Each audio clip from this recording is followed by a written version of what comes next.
અને હકીકતની અંદર જો સુખ ને શાંતિ જોઈતી હોય ને તો ભગવાનના ગ્રંથ અને ભગવાન સિવાય બીજી કોઈ ઉપાય જ નથી. યોગીજી મહારાજ એક પૌરાણિક કથા કરતા હતા કે ભગવાને જયારે નક્કી કર્યું મારે ઝાડ પાન વનસ્પતિ માણસ બધું જ બનાવવું છે, અને બધું બનાવીને ભગવાને જયારે માણસને બનાવ્યો ને, માણસ ભગવાન સામે ઉભો રહ્યો અને ભગવાનને કીધું કે હું તો રહ્યો પણ હવે મને હર્ષ આપો, શોક આપો, આનંદ આપો, અને મને કઈક અંદરની ભાવના આપો, એમ્બિશન આપો, બધું સુખ દુઃખ બધું આપો, મને મજા આવે. બધું એક વસ્તુ નથી ગમતું. રોજ તમને શ્રીખંડ આપે ને તો ઉપકો આવે, આપણે થોડુંક તીખું જોઈએ, બધું માણસને બધું આમ જોઈતું એમ મજા આવતી હોય. અને તે વખતે જયારે ભગવાન એને કહે છે ત્યારે લક્ષ્મીજી બાજુમાં હોય છે અને ભગવાન છે ને આખી થેલી ઠાલવે છે. માણસ બધું એમાંથી લઈ જાય છે, શોધખોળ ને આ તે ને બધું.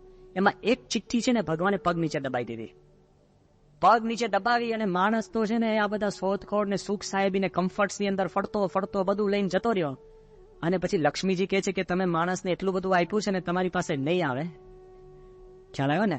જયારે બહુ આપી દો ને પછી ના બાપ પણ છે ને છેલ્લે દિવસે વિલ કરતા હોય, કારણ કે હું છોકરાને બધું આપી દીધું તો પતી ગયો.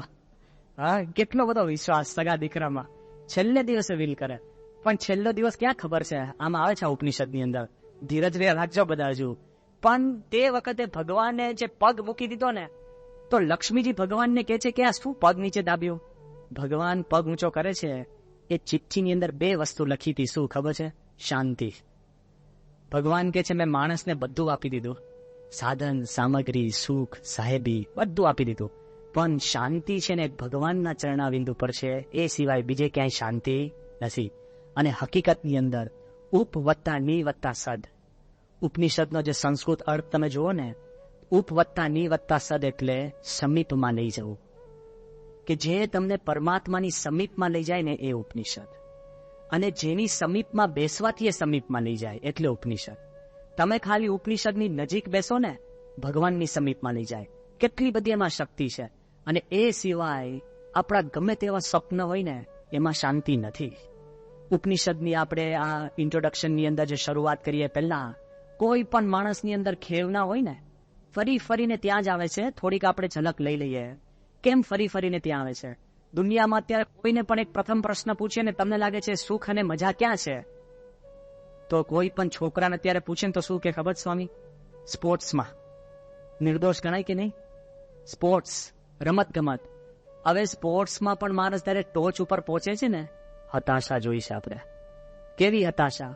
બિયોન બોર્ગનું તમે નામ સાંભળ્યું હશે, ટેનિસ. અત્યારે ટેનિસ બહુ દુનિયાની બહુ સારી બહુ મોટી રમત ગણાય છે. અમે જયારે નાના બાળકો હતા ને ત્યારે અમે જોયું છે, અમે પણ જોતા. 5 વખત વિમ્બલ્ડન કન્ઝેક્યુટિવ ચેમ્પિયન બન્યો છે. દુનિયામાં 3 વખત વિમ્બલ્ડન ચેમ્પિયન 1 વર્ષ 2 વર્ષ ને 3જા વર્ષ બને ને એટલે રાજા કહેવાય. 5 વર્ષ બિયોન બોર્ગ. એવું કહેવાય છે કે આઈ સ્કૂલ બોર્ગ. આઈ સ્કૂલ એટલે એ હારતો હોય અને એની સામે પોઈન્ટ જાય, રેફરી ખોટું ડિસિઝન આપે પણ હરફ ન ઉચ્ચારે. અત્યારે તો રેકેટો ઉછળે તરત જ બૂમા બૂમ થઈ જાય. આઈ સ્કૂલ માથા ઉપર બરફ રાખીને બેઠો હોય ને એવી રીતના રમે બિયોન બોર્ગ. આ રમતા અમે જોયો છે એટલે હું કહું છું. હવે વિચાર કરજો કે એ માણસ એટલી નામના એને મેળવી કે 5મી વખત જયારે વિમ્બલ્ડન કપ જીત્યો ને ત્યારે કોકોકોલા કંપની વાળા ખાલી કોક બાટલી લઈ આવ્યા. એક જ કોકનો ઘૂંટડો પીવા માટે એને $1 મિલિયન આપ્યા હતા. એક તો કોક મળે, ઘૂંટડો પીવા માટે $1 મિલિયન. ક્યારે? 5મી વખત વિમ્બલ્ડન જીત્યો ત્યારે. કેવી નામના. એવું કહેવાય છે કે દુનિયાની સારામાં સારી એરલાઇન્સ એને ફ્રી ટિકિટ. બૂટનું તો બધાને ખબર છે, ત્યાં એડવર્ટીઝમેન્ટની અંદર બધા કપડા બૂટ આ તે. અને એવું કહેવાય છે કે કેટલી પત્નીઓમાં બાયોમાંથી એને એક પત્ની સિલેક્ટ કરી અને એનો જે ડ્રેસ એને સીવડાયો તો $500,000 હીરા માણેક જડીને એની પત્ની માટે એને ડ્રેસ સીવડાયો. $500,000. અને તે વખતે એની પત્નીને એને જે ભેટમાં શું આપ્યું ખબર છે? આપણે આપીએ ને અત્યારે આપણે માંગીએ ને ફ્રીજ ને શું માંગ્યો છે? ફ્રીજ ને ફ્લેટ ને એવું બધું બધા માંગતા હોય છે. પછી કે પૈઠણ નથી લેતા, પૈઠણનો બાપ કહેવાય. પૈઠણ નથી લેતા. આપણને લાગે કે નથી લેતા એ તો વધારે ક્રૂર કહેવાય. પેલું તો એની ઈચ્છા હોય એ પ્રમાણે આપે. તમે કહો ફ્લેટ ફ્રીજ ને આ તે ને બરાબર ફિક્સ ડિપોઝિટ, દેવું આપજો એટલે ધંધે લાગી જાય. એવા શેર નાખી દેજો કે એક હક છે. ફિક્સ ડિપોઝિટ માંગે. આ માણસે જયારે લગ્ન કર્યું આ બિયોન બોર્ગે ત્યારે એની પત્નીને ભેટ તરીકે ટાપુ લઈ લીધો. આઈ જાઓ. ટાપુ ખરીદી દીધો, આઈલેન્ડ. એવું કહેવાય છે કેટલો સુખી માણસ કહેવાય, કેટલી કારકિર્દી હતી, પણ એક જ વર્ષની અંદર એને ડિવોર્સ આપ્યો અને 4 વખત આપઘાત કરવાનો પ્રયત્ન કર્યો. આવી જાઓ. હા, ક્યાં છે શાંતિ? તમને એમ લાગે સ્વપ્નની અંદર હું ટેનિસ રમીને આગળ વધુ ને કાંઈક સુખ શાંતિ પ્રાપ્ત કરું? It is there. જેમ તમે સ્પોર્ટ્સની અંદર વિચાર કરો ને, દુનિયાનો સારામાં સારો ફૂટબોલ ખેલાડી ખ્યાલ હશે, મેરાડોના. એની જયારે પીક હતી ને, આપી દે ને કે એની પુસ્તકથી તમારા પ્રશ્ન સોલ્વ થાય, એના ના થયા હોય. ઘણી વાર અમે દ્રષ્ટાંત આપીએ છીએ, સમજવા જેવું છે, બધા સોલ્વ થઈ જાય. Ernest Hemingway, old man and the sea, એને પુસ્તક લખ્યું ને, મેં જયારે વાંચ્યું ને ખુદ, હું ખુશ થઈ ગયો. એટલું અદભુત પુસ્તક લખ્યું છે, અને ખાલી આટલું 80 પાનાનું પુસ્તક હશે, અને એને છે ને નોબેલ પ્રાઇઝ ફોર લિટરેચર. જિંદગીના અંત સુધી બુઢા થાવ, તકલીફ આવે, તમે સમાજમાંથી ધિક્કારાઈ જાઓ, તો પણ હિંમત નહીં હારતા, અને તમારી જીત છે, એવું પુસ્તક લખ્યું. અને શાંતિથી એક દિવસ એના ઢોરમાંથી બંદૂક કાઢીને માથા પર મૂકીને, એને પોતે બંદૂક માથા પર મૂકીને, અને પછી એ પોતે મરી ગયો. સીધું લે. જે માણસે કેટલાના જીવનની અંદર એને સુખ શાંતિ ઉત્પન્ન કરાવ્યું, એને જ પોતે માથા પર બંદૂકની ગોળી મૂકીને મરી ગયો. શું અર્થ? હમણાં જ બહુ સારી એક પુસ્તક આવી છે બારે, કદાચ તમારામાંથી કોઈ કે વાંચી હશે, men are from Mars and women are from Venus. બહુ અદભુત પુસ્તક છે, અને એ પુસ્તક છે ને દાંપત્ય જીવન ઉપર છે. અને તમને લાગતું છે કે સ્વામી આ તમે કોકે મને મોકલાઈ હતી, કે સ્વામી આ તમે વાંચો, કારણ કે મેક્સિમમ સંતો પાસે પ્રશ્ન છે ને એ જ આવતા હોય છે, કુટુંબના, ઘરના, એ જ પ્રશ્ન. એનો લેખક છે ડોક્ટર જ્હોન ગ્રે. અદભુત એને પુસ્તક લખી છે. એને ખાલી એટલું જ લખ્યું કે સ્ત્રી પુરુષની અંદર અખંડ ઝઘડા કેમ રહે છે ખબર છે? કે એકબીજાના સ્વભાવને સ્વીકારતા નથી. એટલું જ છે કે મૂળ છે ને પુરુષનો સ્વભાવ કેવો છે? ઓછા બોલા, બહુ છે ને જીની જીની વાત ન કરે, અને પોતાને અમુક વાત અગત્યની લાગે જ નહીં. પુરુષ કામ કરવા ગયો આખો દિવસ, અને પછી ઘરે આવે ને એની પત્ની એને પૂછે કે ક્યાં ગયા હતા? કે કામે. પછી પેલી પૂછે કે શું કર્યું? તો કે બસ કામ કર્યું. એને એમ રસ હોય કે શું શું કર્યું એ તો કહો, કે ક્યાં જઈમાં શું કર્યું. તે પુરુષને અગત્યનું હોય જ નહીં. એ કે ના બસ કાંઈ નહીં. તે કે મિત્ર જોડે ગયા હતા? કે હા. એ કે શું કર્યું? બસ ખાસ કાંઈ નહીં. એટલે કે 6 કલાક ગયા, ખાસ કાંઈ નહીં. પણ પુરુષના મનમાં છે ને અગત્યનું ના હોય. એ કે પુરુષનો સ્વભાવ છે એવા જ જવાબ આપવા, ખાસ કાંઈ નહીં, ઠીક છે, જઈ આવ્યા, બસ થઈ જશે, ચિંતા ના કર. એવા બધા છે ને પુરુષના સ્ટેન્ડર્ડ જવાબ હોય, એનો નેચર એવો છે. અને બહુ એને પૂછે ને તો બસ એવા જવાબ આપે. એટલે પેલી બાઈને શું લાગે ખબર છે? કે મારથી સંતાડે છે. બધાની પત્નીઓને એમ થતું હશે કે તમે સંતાડો, સાચું કહો. કારણ કે તમને એમ હોય કે આ કેમ. અને સ્ત્રીનો સ્વભાવ શું છે? એ પુસ્તકમાં લખ્યું કે પૂછપૂછ કરવું. હા, એક વસ્તુ 4 વાર પૂછે કે ક્યાં હતા, કપડા રંગ્યા, આ કર્યું, તે કર્યું, આ લોન્ડ્રીમાં આપી આવ્યા. એટલે કે પણ ત્યાંથી જ આવું છું. તો એને કેટલા પૈસા લીધા, ક્યારે પાછું આપશે, આ તે. એટલું બધું ગવર્મેન્ટના સર્ટિફિકેટની જેમ છે ને પેટા પ્રશ્નો હોય. એક ની અંદર 10 પેટા પ્રશ્ન, બરાબર. અને સતત પ્રશ્ન પૂછપૂછ કરે. કલાક મોડા થાવ ને તો ક્યાં હતા, ક્યાં બસમાં આયા, સ્કૂટરમાં આયા, બગડી ગયું, શું થયું, હાથ કેમ નથી બગડ્યા? એટલે ભાઈ બીજાનું સ્કૂટર હતું. કેટલું નાનું નાનું ચાલતું હોય. એટલે પુરુષને શું થાય ખબર છે? કે આ છે ને શંકાશીલ છે. પેલાને એમ થાય ભાઈને કે આ છુપાડે છે, અને સ્ત્રીને એમ, પુરુષને એમ થાય કે આ પૂછપૂછ છે ને ફસપોટ છે, પૂછપૂછ મગજ ખાઈ ગઈ, કે હમણાં કામે થયા એ જ થાય. પણ પેલો શું કે છે કે તમે એમ સ્વીકારી લો કે બાઈનો એવો સ્વભાવ છે, પૂછ્યા જ કરશે. અને બાઈઓ એમ સ્વીકારી લે કે પુરુષનો એવો સ્વભાવ છે, ઓછું જ બોલશે. તો પ્રશ્ન છે, અડધા પ્રશ્ન તમારા સોલ્વ થઈ જશે. કે men are from Mars and women are from Venus. આ માણસે આ પુસ્તક લખીને દુનિયામાં છે ને ક્રાંતિ લાવી દીધી. કેટલાય લગ્ન તૂટી પડવાની એની પર ભેગા થઈ ગયા, કેટલાને એને શાંતિ લાવી દીધી, કેટલાય લોકો એનો આભાર માન્યો કે મારે લગ્ન સચવાઈ ગયા. એટલી બધું સુખ સાહેબી એને લોકોને કરી દીધી. પણ છેલ્લા 9 મહિના પહેલા મને વાંચવા મળ્યું કે ડોક્ટર જ્હોન ગ્રે હી ફાઇલ ફોર ડિવોર્સ. આ છે દુનિયા, સમજી ગયા?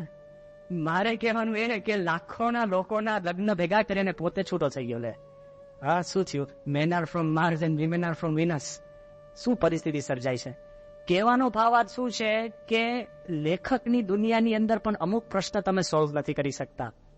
એનાથી આગળ વધો. એક્ઝિક્યુટિવ્સ, કોઈને એમ લાગે ને કે સ્વામી હું લપમાં પડતો જ નથી. એક્ઝિક્યુટિવ પોતાને જાતને જુદા માને. યસ નો, 5 જણને કામ આપવાનું, હું કહું એમ થાય, અને કામ સાથે કામ, લપ નહીં, પાછું આવી જાઓ. દુનિયાની મોટામાં મોટી બેંક ઓફ જાપાન. એવું કહેવાય છે એ બેંકની અંદર પૈસા આમ થાય ને તો દુનિયામાં સ્ટોક હલે, એટલી પાવરફુલ બેંક.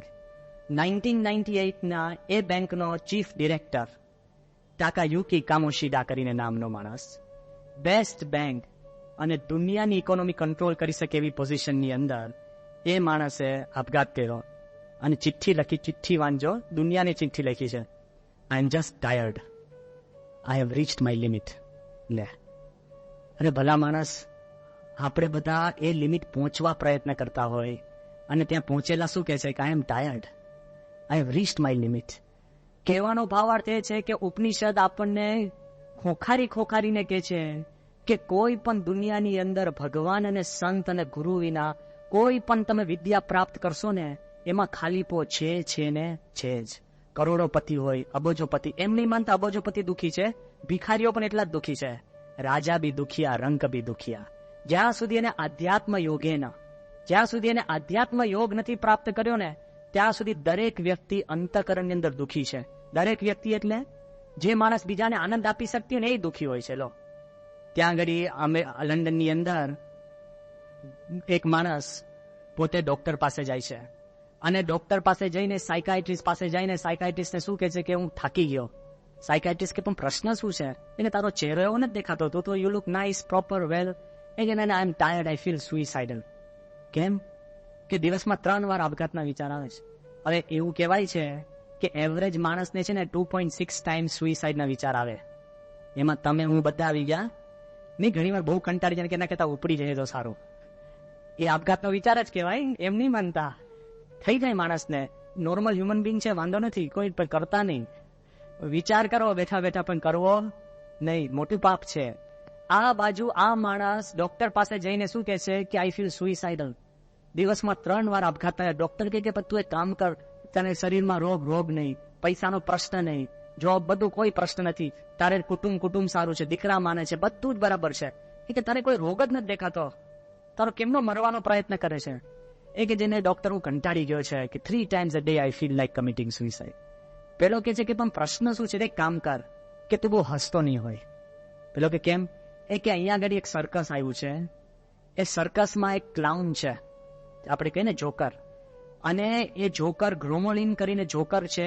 હું તને પૈસા આપીશ, તું દિવસમાં 3 વાર એ સર્કસ જોવા જા.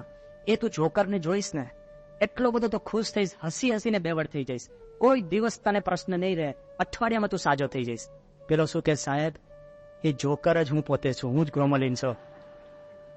એ પોતે હું છું. જે માણસ લાખોને હજારોને આનંદ આપી શકતો હોય ને, inside we are sufferers. Public successes, private failures. જે માણસ આખી દુનિયા મેં જોયા છે કે એક ડોક્ટર એટલો બધા કેફ વાળો માણસ ને, અને હું મળેલો છું, પોતાના અંડર ગ્રેજ્યુએટ સ્ટુડન્ટ જોડે પોતાના બૂટની દોરી છોડાવે, આવે ને આમ હપ કહીને મારે કાઢે, અને જ્યારે ઘરે જાય ને ત્યારે એનો દીકરો એને મારે. લો શું સ્થિતિ! Public successes and private failures. Upanishad એવું કહેવા માંગે છે કે you may have public failures but you will be a private success. કે તમારા અંતરની અંદર તમે રાજાના રાજા બની શકશો. એ ઉપનિષદની એક વિદ્યા છે.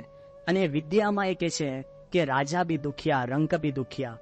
કોઈ પણ મોટો માણસ હોય, ગમે તેવો હોય ને, વિચાર કરીને પણ સક્સેસ જતા નથી. સક્સેસ ક્યારે જવાય? જો નેપોલિયન, એને કીધું કે આ દુનિયામાં એવી કોઈ વસ્તુ નથી હું પ્રાપ્ત ન કરી શકું, but I haven't scene 6 days of happiness. 6 દિવસ સુખના ન જોયો નેપોલિયન. અને આપણે મૂછ મરોડીને કે સ્વામી બસ દુઃખ જ નથી. હમણાં કહું તે રાતે સુવા જઈએ ને મોઢું કેવું છે ને ત્યારે ખબર પડે કે દુઃખ છે કે નહીં. સ્વપ્ન કેવા આવે છે ત્યારે ખબર પડે કે દુઃખ છે કે નહીં. અને કેવું છે, ગમે તેવો રાજા મહારાજા હોય ને, બધું સારું હોય ને, પણ થોડો પ્રશ્ન હોય ને એમાં દુઃખતું, નાની નાની દુઃખ આપણને નડતું હોય છે. એકવાર એક રોમન માણસ, રોમની સંસ્કૃતિ તો તમને ખબર છે કેટલી અદ્ભુત હતી. એવું કહેવાય છે કે રોમન માણસ પોતાની પત્નીથી કંટાળીને એ ડિવોર્સ આપવા જતો હશે ત્યારે લોકોએ રોક્યો અને કહ્યું કે તું તો બહુ પ્રોપર છે, તારી પત્ની બરાબર છે, તું કેમ જાય છે? કોઈ પ્રશ્ન નથી. લોકોને લાગે તું બરાબર છે. એને તરત એનો બૂટ કાઢ્યો. એ કે આ બૂટ મારા પગની સાઈઝનો છે કે નહીં? એ કે બરાબર. આ બૂટ મારા પગ પર સારો લાગે છે કે નહીં? એ કે બરાબર. કે બધું જ આ બૂટ મારી સાઈઝનો મેં જ ખરીદ્યો છે, but I bet none of you can tell me where it pinches me. મને ક્યાં ડંખે છે તમે નહીં કહી શકો. એટલે બધું બરાબર, મને કાંઈક ડંખે છે. નાનું નાનું ડંખતું હોય. એક પત્નીએ એક પતિને ડિવોર્સ આપવાનું કારણ શું આપ્યું ખબર છે? કે નસકોરા બહુ બોલાવે છે. અરે એ કઈ કારણ છે, પણ ઉપડી ગયા. મેં પોતે તપાસ કર્યો છે. અમે સંતોએ ભેગા થઈને છોકરાઓને પૂછ્યું કે તમને ઘરમાં પ્રશ્ન શું છે?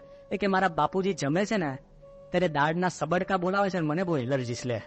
તમારા સબડકા એને નડતા હોય, તમને લાગતું હોય. એક છોકરા એવું કીધું કે દર વખતે હું સુઈ જાઉં ને તો નક્કી મારા મધર છે ને મારા રૂમનું બારણું ખોલે ને ખોલે જ.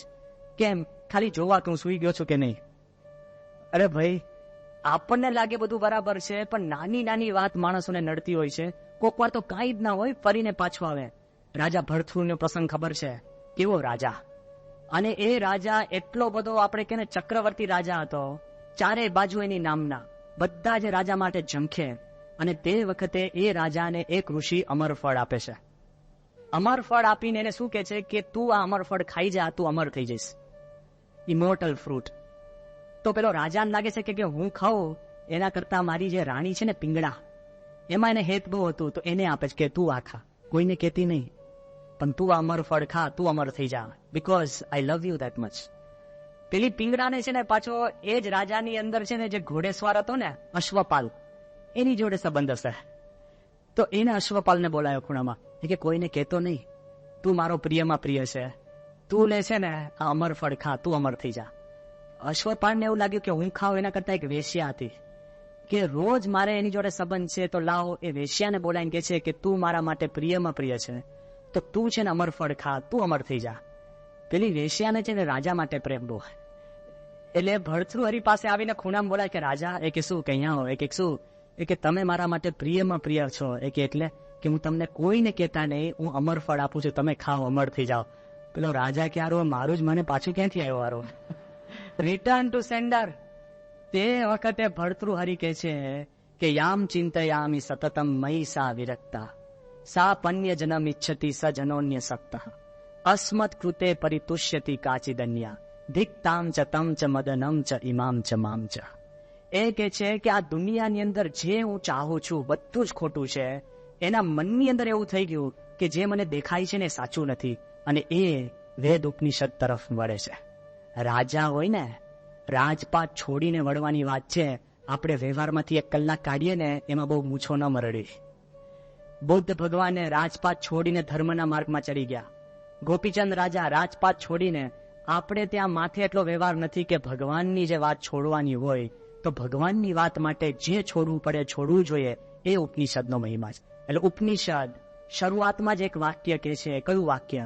સ ગુરુ મેવા ભીકત છે. તમને પ્રશ્ન છે, ગુરુને પકડ, ગુરુને શોધી લે. તમને મનની અંદર ઊંડે ઊંડે દ્વિધા છે, ગુરુને પકડ, ગુરુને શોધી લે.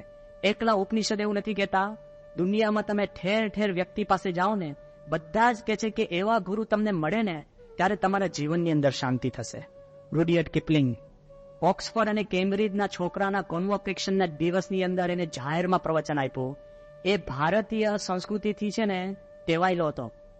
કિપલિંગે વાત કરી, એને કીધું કે અત્યારે તમે કોલેજના જે બધા છોકરાઓ છે ને, તો 2-5 મહિનાની અંદર તમારી નીચે 500-600 માણસ કામ કરતા હશે, અને તમારે કોઈની પાસે ભીખ નહીં માંગવી પડે એટલા હોશિયાર છોકરાઓ છો. અને 3-4 વર્ષની અંદર તમે એવી નામના મેળવશો કે લોકો તમારા નામ શોધીને આવશે. People will be searching for you. એટલા હોશિયાર છોકરાઓ છો. You know what he said then? કે on this day of convocation I want to tell you that people will be searching for you. You will have achievements that people will envy. But one day you will come across a person who is beyond ego, who wants nothing of this world, and before him you will feel that you have paled into insignificance. કે એક વખતે તમે એવા કોક વ્યક્તિની સામે આવશો જેને આ દુનિયાની પડી નથી. કોપિનવંતઃ ખલુ ભગવંતઃ. કે જેને દુનિયાની પડી નથી, દુનિયાની કોઈ ચિંતા નથી, જેને માન નથી, કોઈ આશા નથી, તૃષ્ણા નથી, એવા સંતની પાસે તમે આવશો ને ત્યારે તમને ખબર પડશે કે તમે કાંઈ જ નથી. કોણ કે છે? કોઈક પરદેશી માણસ પરદેશી સ્ટુડન્ટને કે છે આપણા વેદ ઉપનિષદ આપણને શું કે છે કે જો તું ગુરુને મળીશ ને તો અંતરમાં શાંતિ છે. પ્રમુખ સ્વામી પાસે એક ભાઈ આવ્યા અને પ્રમુખ સ્વામીને છે ને આમ જોરથી કહેવા લાગ્યા અંગ્રેજીમાં કે આઈ વોન્ટ પીસ. એને પ્રમુખ સ્વામીને કહેવા લાગ્યા કે સ્વામી કે હું શાંતિ ઈચ્છું છું, આઈ વોન્ટ પીસ. અને પ્રમુખ સ્વામી ખાલી એક જ વાત કરી, સાંભળવા જેવી. સ્વામી કહે કે એને કહો પેલા આઈ ઉપર ચેકડો મારે, પછી વોન્ટ ઉપર ચેકડો મારે, પછી એની પાસે પીસ છે જ. જો આ સંત આપણને ઉપાય આપે છે કે get rid of your I, get rid of your desires, અને all you have is peace. સંતની પાસે આવો ને ઉપનિષદની કરામત એ છે કે તમે ગમે તેવી વ્યક્તિ હો, ગમે ત્યાંથી આવો ને તો તમારા હાથની અંદર એ શાંતિ મૂકી દે છે. અને કેવી રીતના શાંતિ મૂકે છે કે એની હાજરીમાં શાંતિ ઉત્પન્ન થાય છે. આજના જે અંતના ભાગમાં આપણે જોઈએ કે સંતની હાજરીમાં શાંતિ એટલે શું ખબર છે? સ ગુરુ મેવા ભિગચ્છેત.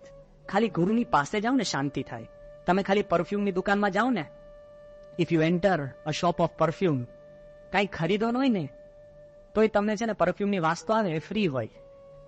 હા, એમાં ચાર્જ ન થાય. તમે પરફ્યુમની દુકાનમાં જાઓ અને કાંઈ ખરીદો નહીં ને તોય તમને ફ્રી વાસ મળે. એમ પ્રમુખ સ્વામી પાસે આવો ને, તમે માંગો નહીં ને, શાંતિ તો બાય પ્રોડક્ટ છે.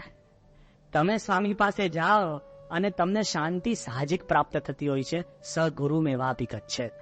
તમે ગુરુ પાસે પગ મૂકો ને તમને શાંતિ ઉત્પન્ન થાય છે. એટલી બધી એનામાં શક્તિ છે. કેવી શક્તિ? તો 2 પ્રસંગ આપું છું, તમે યાદ રાખજો. ઉપનિષદની જે ટ્રેડિશન છે ને એ અહીંયા આગળ દેખાય છે. 2 પ્રસંગ કયા કે એકવાર પ્રમુખ સ્વામી રાતના 10 વાગે, અમે સંતો સ્વામી જોડે 10-15 જણ બેઠા હતા. રાતના 10 વાગે પ્રમુખ સ્વામીના મોઢામાં ચોકટા કાઢી લીધા હોય, બરાબર, ખોડામાં કોશિકો હતો, અને સ્વામી આમ બેઠા બેઠા ખાલી આમ વાતચીત કરતા હશે. એ વખતે રાતના સ્વામીને મળવા વાઈકે અલગ આવ્યા. બહુ જ મોટા વિદ્વાન માણસ છે, MP થઈ ચૂકેલા છે, પ્રોફેસર છે, અને બહુ મેધાવી વ્યક્તિ છે. અને એને પ્રમુખ સ્વામીના દર્શન કરવા આવ્યા. એટલે મને પણ મનમાં વિચાર થયો કે રાતના 10 વાગે યાર, આપણે પણ રાતના 10 વાગે તમે સુવા જવાની એની પર હોય ને કોઈ જોવા આવે ને, આ તો સારું થયું વિડીયો ફોન નથી, નીકળે તો લોકો છે ને વાર ઓળીને ફોન કરવા જાય. પછી આ તો ફોનમાં મોડું નથી દેખાતું ને, શાંતિ છે. નીકળે તો 15 મિનિટ તમે માથું ઓળો, વાળ ઓળો ને પછી ફોન કરવા જાઓ. એટલે આપણે તો રાતના કોઈ આવતો હોય ને કે બહાર જ રાખજો, અંદર લાવતા જ નહીં. આ વાઈકે અલગ પ્રમુખ સ્વામીને મળવા આવ્યા. બસ સામાન્ય રીતે એને સ્વામીને કંઈક નર્મદાના પ્રશ્ન પૂછે ને પ્રમુખ સ્વામી એને પ્રશ્ન પૂછ્યા, અને બસ એટલી નાની મુલાકાત હતી, 10 મિનિટ. પછી after 6 months, now remember this, 6 months, I have never met વાઈકે અલગ. Nobody knows him. એમને મેં મળ્યા નથી, કોઈ બીજા સંસ્કાર નહીં. 6 months પછી રિચર્ડ સેલેસ્ટ, અમેરિકાનો એમ્બેસેડર, ગુજરાત આવતા હતા. વાઈકે અલગે મને કીધું કે સ્વામી તમે આવજો, થોડીક વાતચીત કરીએ. We went to his place, અહીંયા આગળ છે ને એનું ડિપાર્ટમેન્ટ ઓફ એન્વાયરમેન્ટ. એની અંદર 8-9 બિઝનેસમેન હતા. સમવેગ લાલભાઈ, ઉત્કર્ષ શાહ, પછી સુધીર ભાઈ ખરા ને આપણા ટોરેન્ટ વાળા, પછી છે ને બીજા 5-10 બીજા બધા મોટા મોટા બિઝનેસમેન. એ લોકો 10-15 જણ. એમાં હું પહોંચી ગયો. મને તો અજુગતું લાગે. મેં કહ્યું આમાં મારે કઈ લેવા દેવા નહીં, મારે શું કરવાનું અહીંયા. ત્યાં જઈને બેઠો. એમ્બેસેડર થોડા મોડા આવવાના હતા. નાઉ લિસન વોટ હેપન્ડ. વાઈકે અલગ એમને બોલવા લાગ્યા. એને બધાને પૂછવા લાગ્યું કે હેવ યુ મેટ પ્રમુખ સ્વામી. લાઈક અ ટીચર બધા બિઝનેસમેનને પૂછે કે હેવ યુ મેટ પ્રમુખ સ્વામી, હેવ યુ મેટ પ્રમુખ સ્વામી. એમાં એકાદ જણ એવું બોલ્યો કે ના હું મળ્યો નથી. બીજા બધા મળેલા. ત્યારે વાઈકે અલગ he began, listen, he said the best time to meet Pramukh Swami is at 10 o'clock at night, and when he is surrounded by 10-15 sadhus, when he does not have his dentures, when he is sitting with a pillow in his lap, an 80-year-old man, 80 વર્ષની ઉંમર પ્રમુખ સ્વામીની, and he has the stamina to cut your arguments with the knife of logic. કે હું એને પ્રશ્ન પૂછું તો લોજિક તર્કના ચપ્પા વડે મારા એક એક પ્રશ્નને સ્લાઇસ કરી શકે એવી પ્રમુખ સ્વામીની બુદ્ધિ છે. And when you look into his eyes, there is no tiredness, there is a sparkle of life even at 10 o'clock at night. તમારે પ્રમુખ સ્વામીને મળવું હોય ને રાતના 10 વાગે પણ એની આંખની અંદર જીવનનો ચપકાર છે. રાતના 10 વાગે. અત્યારે 80 વર્ષના બુઢાઓ જો બાથરૂમમાં પગ ભાંગી જાય, ઘણા તો ખાટલામાં પડખું ફેરવે ને એને બેક રહી જાય, ગેરેજમાં ગાડી બગડી જાય, ગેરેજમાં તો સુધારવા મોકલી હોય, હોસ્પિટલમાં જઈને વધારે રોગ થઈ જાય. અને પ્રમુખ સ્વામી 80 year old, કેટલી તેજ છે. ઉપનિષદિક ટ્રેડિશન. એ વાત તો વાયકે અલગનો અનુભવ છે. અને છેલ્લો અનુભવ હમણાં કહું, અમે દિલ્હી હતા અને દિલ્હીની અંદર આપણને સામેથી ફોન આવ્યો, અબ્દુલ કલામ, જે ભારતનો topmost father of nuclear bomb આપણો કહેવાય. અને એ માણસની મનમાં ઈચ્છા હશે કે મારે પ્રમુખ સ્વામીના આશીર્વાદ લેવા છે. ધીસ પર્સન અબ્દુલ કલામ બહુ જ ડાઉન ટુ અર્થ માણસ છે. DRDO નો ચેરમેન છે, ડિફેન્સ રિસર્ચ ડિપાર્ટમેન્ટ ઓર્ગેનાઇઝેશન. એની જોડે 3 ગાડીઓ તો છે ને રક્ષણ માટે આવે. એના ડિફેન્સના આર્મ ગાર્ડ્સ, એ લોકો એમને કીધું, સ્વામી દર 6 કલાક એની ગાડી બદલવી પડે, કારણ કે કોઈ મિનિસ્ટરને કોઈ પાકિસ્તાનમાં ઉપાડી જાય ને તો વાંધો નહીં, પણ અબ્દુલ કલામને ઉપાડી જાય ને તો આપણે પતી જઈએ. હા, તમે ને હું પકડાઈ જાય ને તો કોઈ વાંધો નહીં આવે, 6 મહિને છૂટીએ કદાચ. પેલાને તો કેટલી બધી સિક્યોરિટી. એ માણસ જ્યારે સ્વામીને મળવા આવ્યા ને, અને I can also tell you કે કેટલાય માણસોને આપણે મળ્યા છે, પણ this main loves India like nobody else. He loves our country. તમે ખાલી આપણે દેશની વાત કરીને એની આંખની અંદર છે ને આમ કંઈક આમ ચમકાઈ જાય, એટલો બધો એને દેશ માટે પ્રેમ. દર 5-5 મિનિટે ગીતા, ઉપનિષદ કે ભાગવતના છે ને વાક્યો બોલે, રામાયણ વાક્યો બોલે. એ અબ્દુલ કલામ પ્રમુખ સ્વામી જોડે બેઠા ને, એને પણ છે ને ઇન્ડિયન સિક્યોરિટીની વાતો કરવી હતી. 1 કલાક 1 hour હી સેટ વિથ પ્રમુખ સ્વામી. ક્યાં ન્યુક્લિયર સાયન્ટિસ્ટ અને ક્યાં પ્રમુખ સ્વામી. તે વખતે સ્વામી એને કીધું કે તમે છે ને આપણા ઉપનિષદિક ઋષિઓ હતા ને, જે માન માટે કામ નતા કરતા, એમ તમે માન માટે કામ નથી કરતા, એટલે તમે ઋષિ, ઉપનિષદિક ઋષિ છો. લો, પ્રમુખ સ્વામી મહારાજે એને ઉપનિષદિક ઋષિનું ઉપમા આપી. એ અબ્દુલ કલામ સ્વામીને મળીને જ્યારે જમવા બેઠા ને, રાતના 10:15 વાગે અમે બધા બેઠા હતા. Word for word I am recounting the words. He said કે all my life I have been working with energy. આખી જિંદગી એનર્જી જોડે કામ કરીશ. એ કે if my teachers had not spotted me I would have been a fisherman. એના બાપે તો એને છે ને માછલી પકડવા માટેની જાળી આપી જ દીધી હતી. માછીમાર કુટુંબમાંથી આવે છે. એના ટીચરે એને સ્વીકારીને એને આગળ વધાર્યો, એટલે આટલો મોટો વૈજ્ઞાનિક થઈ ગયો. એ માણસે વાત કરી કે 2000 વર્ષ જૂનું એક કાવ્ય મને યાદ આવે છે. 2000-year-old verse written by સંત તિરુવલ્લુવર. તિરુવલ્લુવરે એક વાક્ય લખ્યું છે. એને કીધું કે he has not written for any religion or God or any country. કોઈ ધર્મ, કોઈ દેશ, કોઈ ભગવાન માટે નથી લખ્યું. પણ એ વાક્ય છેલ્લા 50 વર્ષથી મારા મનમાં મુંજાય કરે છે અને મને બેસતું નથી. 50 વર્ષથી એક વાક્ય એના મનમાં હતું, બેસતું નતું. કયું વાક્ય? સંત તિરુવલ્લુવર લખે છે, if you have pain in your heart, તમારા હૃદયની અંદર જો દુઃખ હોય, and if you want to remove that pain, તમારે દુઃખ કાઢવું હોય, ડોન્ટ બાવ ડાઉન ટુ ગોડ. એ કે ભગવાનને તમારે નમસ્કાર કરવાની જરૂર નથી. બાવ down to a cosmic energy. બ્રહ્માંડીય શક્તિની સામે તમે નમસ્કાર કરશો ને તો યોર પેઇન વિલ બી રિમૂવ્ડ. આવું એક વાક્ય સંત તિરુવલ્લુવરે 2000 વર્ષ પહેલા લખ્યું છે. સિન્સ લાસ્ટ 50 years આ વાક્ય મારા ભેજામાં બેસતું નતું. But when I was sitting at the feet of Pramukh Swami, there was a mighty flow of the cosmic energy of the universe and I had a pain which would not go. It vanished instantly. આ માણસે કીધું કે પ્રમુખ સ્વામીના પગ અગાડી હું જયારે બેઠો ને, તો વર્ષોથી મને એક દુઃખ હતું, એ જતું નતું ને, કે આટલું બધું ન્યુક્લિયર એનર્જી, આ એનર્જી બધી મેં કરી છે. પ્રમુખ સ્વામીના પગ અગાડી બેસતાથી મારા જીવનમાંથી દુઃખ ટળી જાય. તો આ છે ને ઉપનિષદિક બળ છે. ઉપ વત્તા ની વત્તા સદ સમીપે લઈ જાય એવી પ્રમુખ સ્વામી પાસે શક્તિ છે. એથી જ શંકરાચાર્યએ કીધું કે શરીરમ સ્વરૂપમ સદા રોગ મુક્તમ યશશ્ચારો ચિત્તમ ધનમ મેરુ તુલ્યમ ગુરુ રંગ્રી પદ્મે મનશ્ચેતન લગ્નમ તતઃ કિમ તતઃ કિમ તતઃ કિમ તતઃ કિમ. સારામાં સારું શરીર, મેરુ જેવું ધન હોય અને તમારી કીર્તિ ચારે બાજુ હોય, છતાં પણ જો ગુરુની પાસે તમારું મન લગ્ન નથી તો તેથી શું, તેથી શું, તેથી શું. તો ઉપનિષદનું મૂળભૂત સાર છે સગુરુ મેં એવા વિગચ્છેદ. આવતીકાલે આપણે ઉપનિષદ આજે જે પ્રવેશ કરી લીધો કે આનંદ લક્ષણ આત્મા, એ આનંદ આપણો લૂંટાઈ ન જાય એટલે ગુરુ પાસે આવીએ. ઉપનિષદનું જે મૂળભૂત જ્ઞાન એટલે શું, ગુરુ શિષ્યનો જે સંબંધ છે એનું જે જ્ઞાન, તો આવતીકાલે આપણે 10 ઉપનિષદ ટૂંકમાં જોઈ લઈશું. ઈશોપનિષદ, તૈત્તર્ય, છાંદોગ્ય અને કઠોપનિષદ, ઐતર્ય, મુંડક, માંડુક્ય, એ બધા ઉપનિષદ ટૂંકમાં આપણે જોઈશું.